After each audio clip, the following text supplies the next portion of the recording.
ബോംബെയിൽ നിന്ന് കുറച്ച് പിള്ളേർ വന്നിട്ടുണ്ട് മമ്മൂക്കാനെ വെച്ച് പടം ചെയ്യാൻ. നമ്മൾ വെച്ച് ബോംബെ.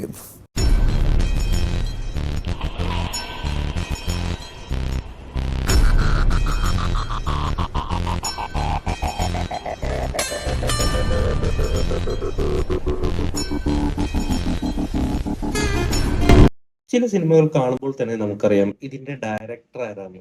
ചില സിനിമയിലെ ഷോട്ടുകൾ കാണുമ്പോൾ നമ്മൾ പറയും, ആ ഇത് ഇന്ന ഡയറക്ടറാണെന്ന് നമ്മൾ വിചാരിക്കാറില്ല. അങ്ങനെ ഒരു ഡയറക്ടറാണ് നമ്മുടെ അമൽ നീരദ്. അമൽ നീരദ് സിനിമയുടെ ഫ്രെയിംസ് ഒക്കെ നമുക്കറിയാലോ. ഏതെങ്കിലും ഒന്ന് കാണുമ്പോൾ തന്നെ നമുക്ക് മനസ്സിലാവും ഇത് അമൽ നീരദിന്റെ സിനിമയാണ്. അതുപോലെ നമ്മുടെ മലയാള നടന്മാരെ ഇത്ര സ്റ്റൈലിഷ് ആയിട്ട് കാണിച്ചേക്കുന്ന വേറൊരു സംവിധായകനില്ല. അത് നമ്മുടെ മണിച്ചേട്ടനായാലും ആസിഫ് അലി ആയാലും മമ്മൂക്ക, ലാലേട്ടൻ, പൃഥ്വിരാജ്, അതുപോലെ ദുൽഖർ സൽമാൻ, ഫഹദ് ഫാസിൽ, ഇവരെയൊക്കെ ഇത്ര സ്റ്റൈലിഷ് ആയിട്ട് കാണിച്ചേക്കുന്ന വേറൊരു സംവിധായകൻ മലയാളത്തില. അങ്ങനെ തന്നെ പറയാം. കാരണം അദ്ദേഹം പെർഫെക്ഷന്റെ ആളാണ്. ഒരു ഷോട്ട് തന്നെ ചിലപ്പോൾ 3 ദിവസം വരെയും പോകും. കാരണം അദ്ദേഹത്തിന് ആ പെർഫെക്ഷൻ ആവശ്യമാണ്. Perfect. Everything. അങ്ങനെ ഒരു മനുഷ്യനാണ് ഈ അമൽ നീരദ്. ഈ അമൽ നീരദിനെ കുറിച്ച് കൂടുതലായിട്ട് പറയുകയാണെങ്കിൽ അദ്ദേഹം പഠിച്ചത് മഹാരാജാസിലാണ്. മഹാരാജാസിൽ അദ്ദേഹത്തിന് മറ്റേ ഗ്യാങ് വരുന്നത് നമ്മുടെ അൻവർ റഷീദ്, അതുപോലെ ആഷിഖ് അബു, ഷൈജു ഖാലിദ്, സമീർ താഹിർ, അമൽ നീരദ്, അങ്ങനത്തെ ഒരു ഗ്യാങ് അവിടെ നിന്നാണ് ബിൽഡ് ആവുന്നത്. അതിനുശേഷം അദ്ദേഹം കൊൽക്കത്തയിൽ ഫിലിം സ്കൂളിൽ പഠിക്കാൻ പോവുകയാണ്. അവിടെ വെച്ച് അദ്ദേഹം ശരിക്കും ഡയറക്ഷൻ പഠിക്കാനാണ് പോകുന്നത്.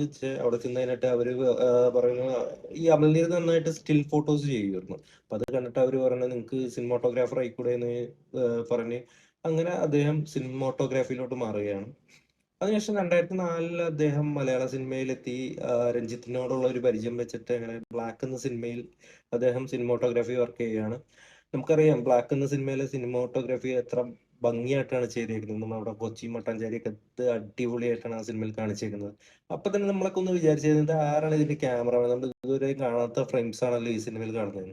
പക്ഷെ അദ്ദേഹത്തിന് ഭാഗ്യം ഉണ്ടായിരുന്നില്ല. അദ്ദേഹത്തിന് പിന്നെയും വെയിറ്റ് ചെയ്യേണ്ടി വന്നു. കാരണം ബ്ലാക്ക് എന്ന സിനിമ റിലീസായ ഒരു ഹിറ്റായിട്ടും അദ്ദേഹത്തിന് മലയാളത്തിൽ നിന്ന് വിളികളൊന്നും വന്നില്ല. അപ്പൊ അദ്ദേഹം ഈ ഷോ റീൽസും അതുപോലെ ആഡ്സ് ഒക്കെ ചെയ്ത് അങ്ങനെ കഴിഞ്ഞു പോവുകയായിരുന്നു.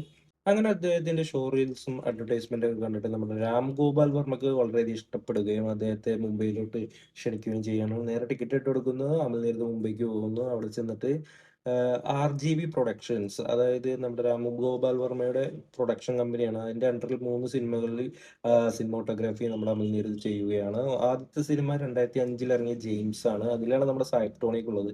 അത് കണ്ടാൽ നമുക്ക് മനസ്സിലായി ഏകദേശം നമ്മുടെ ബിഗ് ബിയുടെ ഒക്കെ ഒരു ക്യാമറ സ്റ്റൈലൊക്കെ അതിലും വരുന്നുണ്ട്. അതുപോലെ രണ്ടാമത് 2006 ഇറങ്ങിയ ശിവ, അത് രാം ഗോപാൽ വർമ്മ തന്നെയാണ് സംവിധാനം ചെയ്യുന്നത്. പിന്നെ മൂന്നാമത് 2006 ഇറങ്ങിയ ഡർന ജരൂരി ഹെ എന്ന് പറയുന്ന സിനിമ, അമിതാഭ് ബച്ചനും അനിൽ കപൂറൊക്കെ അഭിനയിച്ച സിനിമയായിരുന്നു. പക്ഷെ ഈ 3 സിനിമയും വലിയ രീതിയിൽ അങ്ങനെ ഹിറ്റായൊന്നുമില്ല. അങ്ങനെ 2007 അദ്ദേഹം കേരളത്തിലെത്തുകയാണ്. കാരണം അദ്ദേഹം പഠിച്ചത് സിനിമാറ്റോഗ്രാഫി ആണെങ്കിലും അദ്ദേഹത്തിന്റെ താല്പര്യം ഡയറക്ഷനോടാണല്ലോ. അപ്പൊ അദ്ദേഹം മമ്മൂക്കയെ വെച്ചൊരു സിനിമ എടുക്കാൻ വേണ്ടി കേരളത്തിലെത്തുകയാണ്. പക്ഷെ മമ്മൂക്കയിലോട്ട് എങ്ങനെ എത്തുമെന്ന് അദ്ദേഹത്തിന് അറിയില്ല. പക്ഷെ അദ്ദേഹത്തിന് ആകെ പരിചയമുള്ളത് മനോജ് കെ ജനെയാണ്. അങ്ങനെ മനോജ് കെ ജന കാണാൻ ചെല്ലുന്നു. അങ്ങനെ മമ്മൂക്കയുടെ ഒരു സിനിമയെ കുറിച്ച് സംസാരിക്കണമെന്ന് പറയുന്നു. നേരം മനോജ് കെ ജൻ മമ്മൂക്കയെ വിളിച്ച് പറയുന്നു, മമ്മൂക്ക കറുത്ത പക്ഷികളുടെ ഷൂട്ടിങ്ങിൽ എന്തോ ആണ്. നേരെ അവരോട് ഷൂട്ടിംഗ് കഴിഞ്ഞിട്ട് ഹോട്ടലിലോട്ട് ചെല്ലാൻ പറയുന്നു. അവിടെ ചെന്ന് വൺലൈൻ പറയുമ്പോൾ തന്നെ മമ്മൂക്ക ഇംപ്രസ് ആവുകയാണ്. മമ്മൂക്ക പിന്നെ ഒരു ഫണ്ണി ഒരു ഇന്റർവ്യൂവിൽ പറയുന്നുണ്ട്, എനിക്ക് തന്നത് ഫോർ ബ്രദേഴ്സിന്റെ CD ആണെന്ന്. അപ്പൊ പലരും കളിയാക്കാറുണ്ട് ഈ ബിഗ് ബി എന്ന് പറഞ്ഞ സിനിമ ഫോർ ബ്രദേഴ്സിന്റെ കോപ്പിയാണ്. പക്ഷെ ഫോർ ബ്രദേഴ്സ് എന്ന് പറയുന്നത് വേറൊരു സിനിമയുടെ കോപ്പിയാണ്. ആ സിനിമ വേറൊരു സിനിമയുടെ കോപ്പിയാണ്.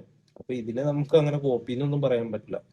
പെട്ടെന്ന് തന്നെ നമുക്ക് ഈ സിനിമ ഇഷ്ടമാവുകയും 2 സിനിമ മാറ്റി വെച്ച് നമുക്ക് അടുത്ത് തന്നെ ഈ സിനിമ ചെയ്യാന്ന് പറയുകയും ചെയ്യുകയാണ്.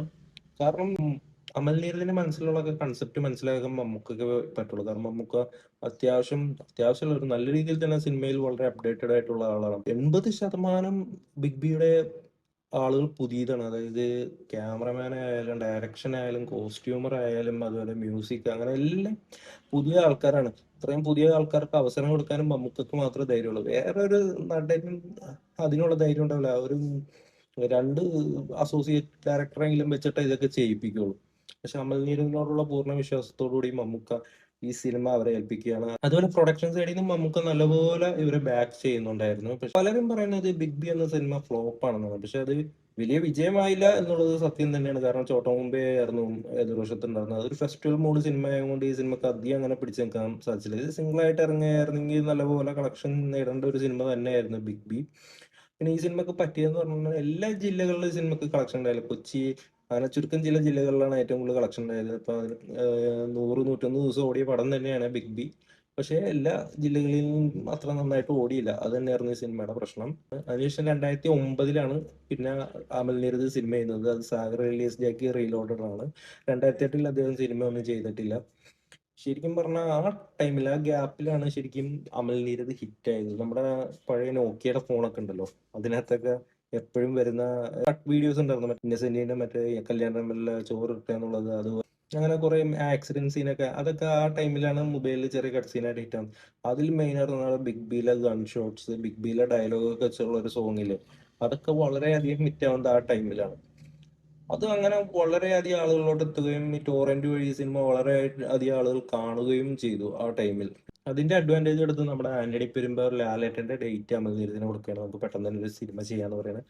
അപ്പൊ അമൽ നീരദിന് 20-ാം നൂറ്റാണ്ട് വലിയ ഇഷ്ടമാണ്. അപ്പൊ എന്നാ പിന്നെ അതിന്റെ സെക്കൻഡ് പാർട്ട് ആയിക്കോട്ടെ എന്ന് കരുതി സാഗർ ഇലിയാസ് ജാക്കി റീലോഡഡ് എന്ന് പറഞ്ഞ സിനിമ ഇറക്കാൻ ഉദ്ദേശിക്കുകയാണ്. നമ്മുടെ എസ് എൻ സ്വാമിയാണ് എന്റെ കഥ എഴുതി.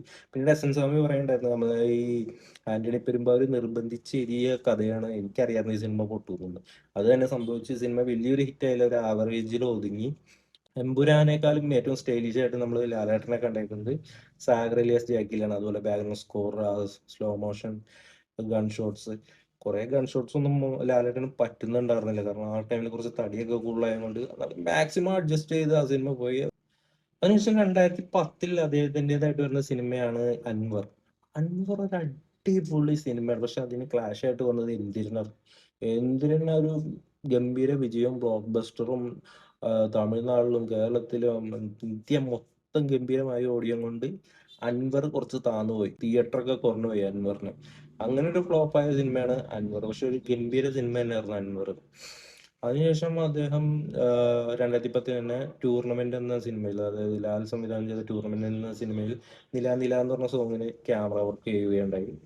പക്ഷെ 2011 അദ്ദേഹം സിനിമ ഒന്നും ചെയ്യുന്നില്ല. 2012 അദ്ദേഹം ബാച്ചിലർ പാർട്ടി എന്ന് പറയുന്ന സിനിമയായിട്ട് വരുന്നതാണ്. ആദ്യമായിട്ട് അദ്ദേഹത്തിന്റെ ANP അമൽ നീരദ് പ്രൊഡക്ഷനും ഇതിൽ ലോഞ്ച് ചെയ്യുകയാണ്. അമൽ നീരദ് തന്നെയാണ് ഈ സിനിമ പ്രൊഡ്യൂസ് ചെയ്യുന്നത്. ഈ സിനിമയുടെ ട്രെയിലർ ഇപ്പൊ നമുക്ക് ഭയങ്കര ഹൈപ്പായിരുന്നു. കാരണം ബാച്ചിലേഴ്സ് അവരുടെ ഒരു അടിച്ചുപൊളി മൂഡ്. നമ്മളൊക്കെ ഫസ്റ്റ് ഡേ ഫസ്റ്റ് ഷോ, എനിക്ക് തോന്നുന്നു ഫസ്റ്റ് ഡേ കണ്ട് സെക്കൻഡ് ഡേ എങ്ങാണ്ട് സിനിമ ഉണ്ട്. ഈ സിനിമ നമുക്ക് ആ ടൈമിൽ യൂത്തിന്റെ ഇടയിൽ നന്നായിട്ട് ഇഷ്ടപ്പെട്ടു. പക്ഷെ ഫാമിലി ഓഡിയൻസിന്റെ ഇടയിൽ നെഗറ്റീവ് ആയിപ്പോയി പടം. ഇതും ഒരു ഹിറ്റ് അല്ലെങ്കിൽ ആവറേജിൽ ഒതുങ്ങേണ്ട വന്നു. അപ്പോൾ ഫസ്റ്റ് ഡേ തന്നെ പറ്റിയ ഒരു പ്രശ്നം എന്ന് പറഞ്ഞാൽ ക്ലൈമാക്സിൽ ഇവർ ഈ മരിച്ച കഴിയുമ്പോ റഹ്മാൻ, മരിച്ചല്ല, വെടിയുണ്ട് ഇങ്ങനെ ഇരിക്കുമ്പോ റഹ്മാന്റെ ഒന്ന് സിഗരറ്റ് എടുത്തിട്ട് എല്ലാവരും കൂട്ടിയിരുന്ന് കത്തിച്ച് വലിക്കുന്ന ഒരു സീൻ കണ്ടപ്പോ അതിനൊക്കെ കൂവല് കിട്ടി.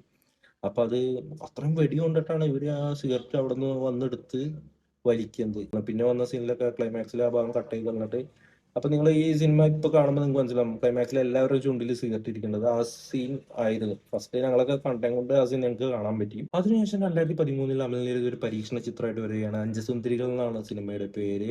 5 ഡയറക്ടേഴ്സാണ്, 5 കഥകളാണ്. അതിൽ ആമി എന്ന് പറയുന്ന കഥയ്ക്ക്, അൻവർ റഷീദ് സംവിധാനം ചെയ്ത ആമി എന്ന കഥയ്ക്ക് ക്യാമറ ചെയ്തത് അമൽ നീരദ് ആയിരുന്നു. അതുപോലെ കുള്ളന്റെ ഭാര്യ ഡയറക്ട് ചെയ്തതും അമൽ നീരദ് ആയിരുന്നു. ദുൽഖർ ആയിരുന്നു അതിൽ നായകൻ. അങ്ങനെ 5 കഥകളായിരുന്നു. ആ സിനിമയും ഒരു ഹിറ്റ് അല്ലെങ്കിൽ ആവറേജിൽ ഒതുങ്ങുകയാണ്. ഫ്ലോപ്പ് ആയിട്ടില്ല ഈ സിനിമകളൊന്നും. ആവറേജ്, എബോ ആവറേജിൽ ഒതുങ്ങുകയാണ് ഈ സിനിമയും. അതിനുശേഷം അദ്ദേഹം 2014 അദ്ദേഹത്തിന്റെ ഫുൾ പൊട്ടൻഷ്യലിൽ ഇറങ്ങുന്ന സിനിമയാണ് യോബിന്റെ പുസ്തകം. ഫഹദ് ഫാസിലാണ് നായകൻ, ജയസൂര്യ ആയിരുന്നു വില്ലൻ, അമൽ നീരദ് തന്നെയാണ് ക്യാമറ ചെയ്തത്, അമൽ നീരദ് തന്നെയായിരുന്നു പ്രൊഡക്ഷൻ, അമൽ നീരദ് തന്നെ സംവിധാനം.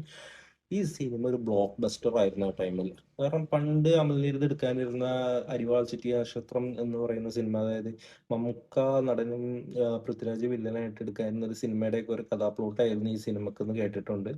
അങ്ങനെ സിനിമ വലിയൊരു ബ്ലോക്ക് ബസ്റ്റർ ആണ്. അങ്ങനെ ഈ സിനിമക്ക് അമൽ നീരദിന് കേരള സ്റ്റേറ്റ് ഫിലിം അവാർഡ് ലഭിക്കുകയാണ് ബെസ്റ്റ് സിനിമോട്ടോഗ്രാഫിക്ക്. അങ്ങനെ ഇതൊരു വലിയ വിജയമാണ്. 2015-ലും 2016-ലും അമൽ നീരദ് സിനിമയൊന്നും ചെയ്യുന്നില്ല. പിന്നെ 2017 നമ്മുടെ ദുൽഖറിനെ വെച്ച് കോമ്രേഡ് ഇൻ അമേരിക്ക എന്ന് പറയുന്ന സിനിമ സംവിധാനം ചെയ്യുകയാണ്. ഇതിന്റെ ഡയറക്ടർ അമൽ നീരദാണ്. ക്യാമറ ചെയ്തേക്കുന്നത് രണദേവ് എന്ന് പറഞ്ഞ ആളാണ്. പ്രൊഡക്ഷനും അമൽ നീരദ് തന്നെയാണ്. പിന്നെ അമൽ നീരദ് ധൈര്യമായി, കാരണം എന്റെ പടം കുറച്ച് ഓടിയില്ലെങ്കിലും എനിക്ക് ലാഭം കിട്ടുന്നുണ്ട്. പിന്നെ അങ്ങനെ ഈ സിനിമയും ഒരു ഹിറ്റിൽ ഒതുങ്ങുകയാണ്, ഒരു വലിയ വിജയം നേടുന്നില്ല. അങ്ങനെ 2018 അമൽ നീരദ് ഭരതൻ എന്ന് പറയുന്ന സിനിമയായിട്ട് വരികയാണ്. ഇത് ഒരു സ്ക്രൂ ഡോഗ്സ് എന്ന് പറഞ്ഞ ഒരു ഇംഗ്ലീഷ് സിനിമയുടെ കോപ്പിയാണ്. ഫഹദ് ഫാസിലാണ് നായകൻ. ഇതിന്റെ ക്യാമറ അമൽ നീരദ് അല്ല, ലിറ്റിൽ സോയം എന്ന് പറഞ്ഞ ആളാണ്. ഇതിന്റെ പ്രൊഡക്ഷൻ ചെയ്തിരിക്കുന്നതും അമൽ നീരദ് തന്നെയാണ്. ഈ സിനിമയും ഒരു സൂപ്പർ ഹിറ്റ് ആവുകയാണ്. അമൽ നീരദിന്റെ ആവറേജ് മാറി പിന്നെ ഒരു ബ്ലോക്ക് ബസ്റ്റർ അടിച്ച് ഇപ്പോൾ ഒരു സൂപ്പർ ഹിറ്റ് വരികയാണ്. സിനിമയുടെ ശരിക്കും പറഞ്ഞാൽ 70% നമുക്ക് കുറച്ച് സ്ലോ ബേസിലാണ് പോകുന്നത്. പക്ഷെ അവസാനത്തെ ഒരു 20-25 മിനിറ്റ് അടിപൊളിയായിരുന്നു. അങ്ങനെ ഈ സിനിമ ഒരു സൂപ്പർ ഹിറ്റ് ആവുകയാണ്. ഫഹദ് ഫാസിൽ തന്നെയാണ് ഈ സിനിമയിൽ നായകൻ. അതിനുശേഷം 2020 അദ്ദേഹം ട്രാൻസ് എന്ന സിനിമയിൽ ക്യാമറ വർക്ക് ചെയ്യണം. അൻവർ റഷീദായിരുന്നു സംവിധാനം. അതിൽ ക്യാമറ വർക്ക് ചെയ്യുന്നു. ആ സിനിമ ഒരു ആവറേജിൽ ഒതുങ്ങിയായിരുന്നു, വലിയൊരു വിജയമൊന്നും ആയില്ല. അതിനുശേഷം 2021 സിനിമകളൊന്നും ചെയ്യുന്നില്ല. പിന്നെ 2022 കൊറോണക്കൊക്കെ ശേഷം ഭീഷ്മപർവം എന്ന് പറയുന്ന ഒരു സിനിമ അങ്ങടെ ഇറക്കി വിടുകയാണ്. ആൻസി ചന്ദ്രനാണ് അതിന്റെ ക്യാമറ. അമൽ നീരദ് ഡയറക്ട് ചെയ്യുന്നു, അമൽ നീരദ് തന്നെ പ്രൊഡ്യൂസ് ചെയ്യുന്നു. അതും ഒരു ബ്ലോക്ക് ബസ്റ്റർ അടിക്കുകയാണ്. ടോട്ടൽ ബിസിനസ് അടക്കം 100 കോടിക്ക് മീതെ കളക്ട് ചെയ്ത ഒരു സിനിമയായിരുന്നു ഭീഷ്മപർവം. മമ്മൂക്കയും അമൽ നീരദും രണ്ടാമത് ഒന്നിക്കുന്ന സിനിമ കൂടിയായിരുന്നു.